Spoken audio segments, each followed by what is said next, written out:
সম্পদে কি বা কাম, সম্পদ মম নবদুর্বাদল ভ্রংশ। আমার সম্পদকে আমার সম্পদকে আমার সম্পদ হলো স্বামী। মায়েরা, স্মৃতির সিঁদুর যতদিন থাকবে সংসারে আপনার গরব ততদিন থাকবে। হাতের শাখা যতদিন চলচল করবে সংসারে আপনার ভরসা থাকবে। হাতের শাখা স্মৃতির সিঁদুর যেদিন মায়েদের চলে যায় সেদিন সব চলে যায় গো। ওটাকে যতন করার চেষ্টা করবে। রাবণের স্ত্রী মন্দোদরী, রাবণ এত খারাপ কাজ করেছে তার কোনো হিসাব নাই।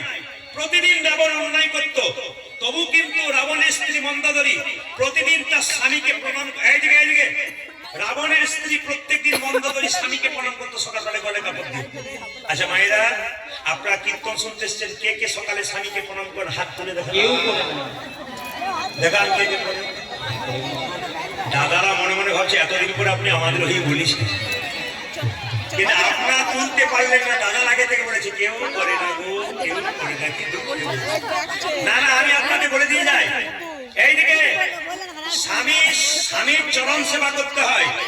আজকে কীর্তন শুনে রাত্রিবেলায় শুয়ে কাল সকালে স্বামীকে প্রণাম করবেন। আর দাদারা সব পাগল একটু ধুয়ে মুছে শোবেন, কার আপনাদের সকালে প্রণাম। শুনে নিন, আমি শাস্ত্রের দিকে যাব। আপনার স্বামীর সঙ্গে আপনার কি সম্পর্ক? বাবারাও বলবেন, মায়েরা বলবেন। আপনার স্বামী আপনার গুরু হয়? জোরে বলুন। আমি প্রথম থেকে শেষ শুনতে চাই। আপনার স্বামী আপনার গুরু হয়? জোরে বলুন। দাদারা বলছেন কি যে হয় বাড়ি না গেলে বুঝবেন। আচ্ছা, আপনার স্বামী আপনার দেবতা হয়? জোরে বলুন। এখনো হ্যাঁ দিয়েছি কিন্তু। আচ্ছা, আপনার স্বামী আপনার রোগের ওষুধ হয়? কথাটা শুনতে কেমন নারকেলের মতো, ভেতরে শ্বাসজল আছে, তত্ত্ব আছে। আপনার স্বামী আপনার বাবা হয়? আপনার হাসছেন, হয় না তো? কিন্তু আমি এখনই প্রমাণ দিয়ে দেবো যে বাবা হয় কিনা। আমার বাবারা যারা জ্ঞানী আছেন এখানে, তারা কিন্তু চুপ করে আছেন, তারা কিন্তু মাথাটা নড়াচ্ছেন বলে হয়। আর আপনারা বলছেন এমন কোনোদিন শুনি না যে স্বামী বাবা হয়। স্বামী ছেলে হয়, স্বামী ভাই হয়। এখন দুই চারজন মা চুপ করে আছে, হতে পারে বলে। শুনে নিন, স্বামী বাবা হয়, স্বামী ছেলে হয়, স্বামী ভাই হয়। কোথায় হয়? নিমাই যেদিন সন্ন্যাস নেবে তার আগের দিনে বিষ্ণুপ্রিয়াকে বলেছিল, প্রিয়া তুমি বাপের বাড়ি চলে যাও। বিষ্ণুপ্রিয়া বলেছিল, স্বামী এটা কি বাপের বাড়ি নয়? তুমি আমার বাবা, তুমি আমার ছেলে, তুমি আমার ভাই, তুমি আমার ইহকাল, তুমি আমার পরকাল। সঙ্গে সঙ্গে নিমাই বলেছিল, আমাকে লোকে পণ্ডিত বলে, আমি তো বুঝতে পারি না স্বামী কখনো বাবা হয়, স্বামী কখন ছেলে হয়, স্বামী কখনো ভাই হয়। বিষ্ণুপ্রিয়া বলেছিল, স্বামী স্বামী তুমি যেমন পণ্ডিত, আমার বাবাও পণ্ডিত, আমি সনাতন মিশ্রের কন্যা। আমি আপনাদের বলতে চাই, আপনারা বাড়িতে যেমন আচরণ করবেন আপনার ছেলে মেয়েরা সেরকম তৈরি হবে। আমি বাড়ি গেলে দু একদিন ছুটি থাকলে আমি যে বইটা পড়াশোনা করি তাতে লাল কালি দাগ দিয়ে দিলে আমার ছোট মেয়েটি আমার পাশে বসে দেখে, বাবা কি দেখছি। আমার যখন ওঠা হয়ে যায় পড়া করে, আমি যখন অন্য কোনো কাজ করি তোর মেয়েটি লাল কালির দাগগুলো দেখে, বাবা কোথায় কোথায় দাগ দিয়েছি। ও পড়াশোনা করে। কেউ যদি ফোন করে বলে, খুকি তোমার বাবার সঙ্গে দরকার আছে, একটু ফোনটা দাও তো, বলে বাবা একটু ব্যস্ত আছে, একটা কথা জিজ্ঞেস করার ছিল, বলতে পারবে? হ্যাঁ আমাকে বলুন, আমি চেষ্টা করবো। আমি চুপচাপ শুনি, দেখি ও অর্ধেক প্রশ্নের উত্তর দিয়ে দেয়। কেন? বাবা আলোচনা করবে, তবে ছেলে মেয়ে সেরকম হবে। মা যদি চঞ্চল হয় বাচ্চা চঞ্চল হবে, বাবা যদি চঞ্চল হয় বাচ্চা চঞ্চল হবে। আপনার রক্তের শরীর আপনার ছেলের শরীরে বইছে, তাই বারবার বলবো সাবধান থাকবেন। আপনি শান্ত হবেন, আপনি কৃষ্ণ ভক্ত হবেন, আপনার বাচ্চা কৃষ্ণ ভক্ত হবে। লক্ষ্য করুন, বিষ্ণুপ্রিয়াকে নিমাই বলল, কোথায় বাবা হয়? বিষ্ণুপ্রিয়া বলল, শোনো সনাতন মিশ্র আমার বাবা আমাকে শিখিয়ে দিয়েছে, স্বামী কখনো বাবা হয় অন্ন দানে পিতা সম, রতি দানে পতি।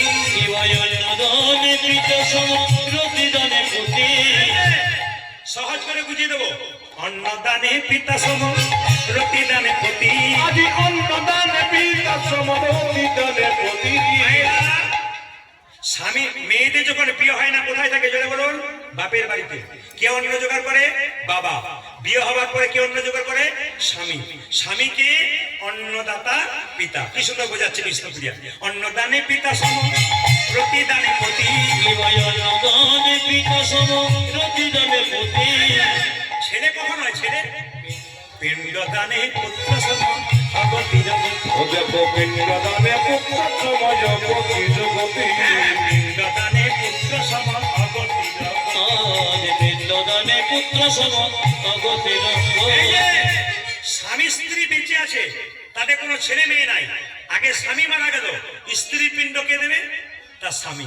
পিণ্ড দানে পুত্র সম অগতি জগতি পিণ্ড দানে পুত্র সম অগতি জগতি আবার উপদেশে গুরুতুল্য সেবাতে দেবতা রোগী যশোদ সম বিপদে বিভক্ত উপাধি রোগে তম বিপদে বিভ্রাত তোমাদের প্রতি পুত্র প্রতি তোমাদের প্রতি পুত্র প্রতি পিতা পুত্র প্রতি পুত্র পতি পিতা প্রতি হল পরম দেবতা প্রতি পুত্র প্রতি পিতা প্রতি হল পরম দেবতা প্রতি পুত্র প্রতি পিতা প্রতি হল পরম দেবতা প্রতি পুত্র প্রতি উপাধি পতি হলো ব্রহ্মদেবতা প্রতি পুত্র প্রতি পিতা পতি হলো ব্রহ্মদেবতা প্রতি পুত্র প্রতি পিতা পতি হলো ব্রহ্মদেবতা প্রতি পুত্র প্রতি পিতা সবাই তাকান, ভগবান শ্রীকৃষ্ণকে মা সাজিয়ে দিয়েছে, আমার দিকে তাকাবেন, সবাই মাথায় কাপড়টা নিন, গোপাল যাবে বনে, মা এবং আচ্ছা বলুন তো, ছেলে যদি বাইরে যায়, মা নাকি তার বাম কনিষ্ঠ বলে দন্তাঘাত করলে ছেলের বিপদ হয় না,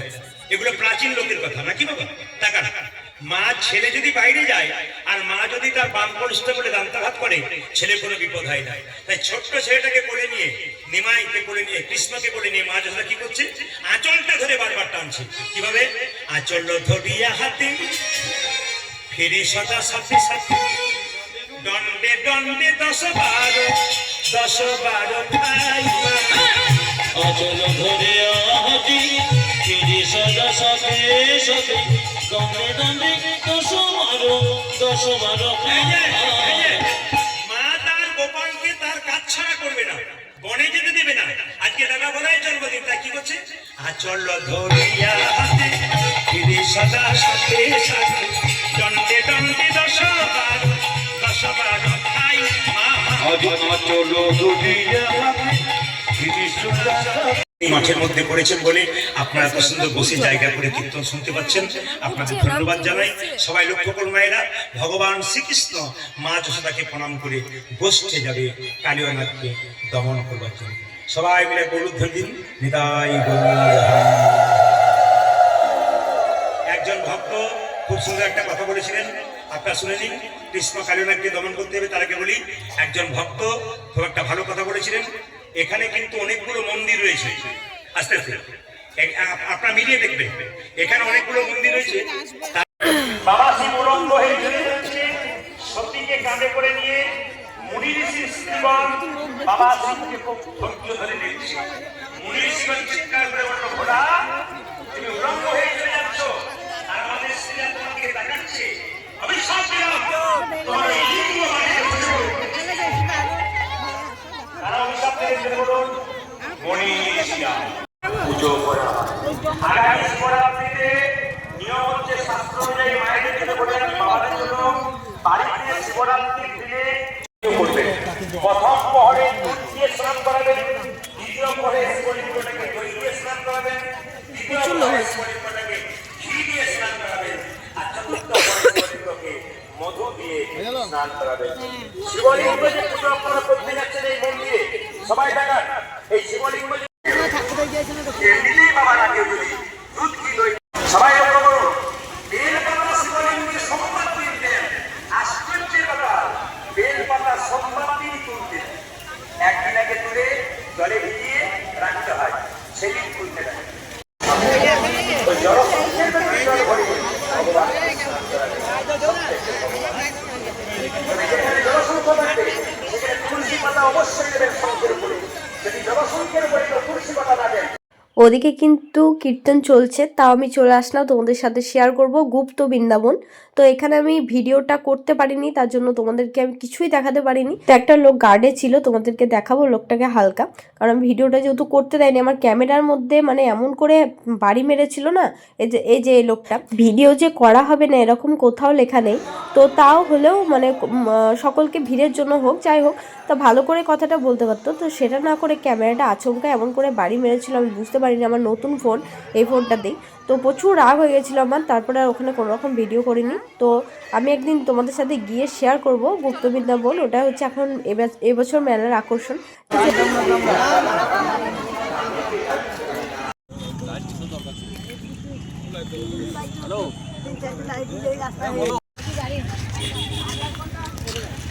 সেই দিন তারিখটা ছিল 3 তারিখ, আর এতটা ভিড় ছিল, মানে প্রচুর ভিড় ছিল, যেটা 5 তারিখের মতন ভিড় ছিল। কারণ প্রদীপ পাল যেহেতু এসেছিলেন, একজন ফেমাস একজন কীর্তনিয়া, তো সেই কারণে প্রচুর ভিড় ছিল। এখনও কীর্তন হচ্ছে, তা আমরা চলে আসলাম। আর তোমাদের সাথে গুপ্ত বৃন্দাবনটা শেয়ার করবো ভেবেছিলাম, কিন্তু ওখানে গিয়ে মানে এমন লোকটা খারাপ ব্যবহার। একটা কথা আছে না, বালির থেকে সূর্যের তাপ বেশি হয়ে যায়। তো লোকটা নতুন ঢুকেছে তো মন্দিরে, তার জন্য নিয়মগুলো একটু বেশিই চালু করেছে। আর লোকটা শ্বশুরবাড়িটা হচ্ছে আমাদেরই গ্রামে। তো যাই হোক, লোকটা নিয়ে এত কথা বলতে চাই না। গুপ্ত বৃন্দাবনে আমি তোমাদেরকে সবকিছু শেয়ার করবো, তোমরা ভিডিওটা দেখো। আজকের ভিডিওটা ভালো লাগলে লাইক করো।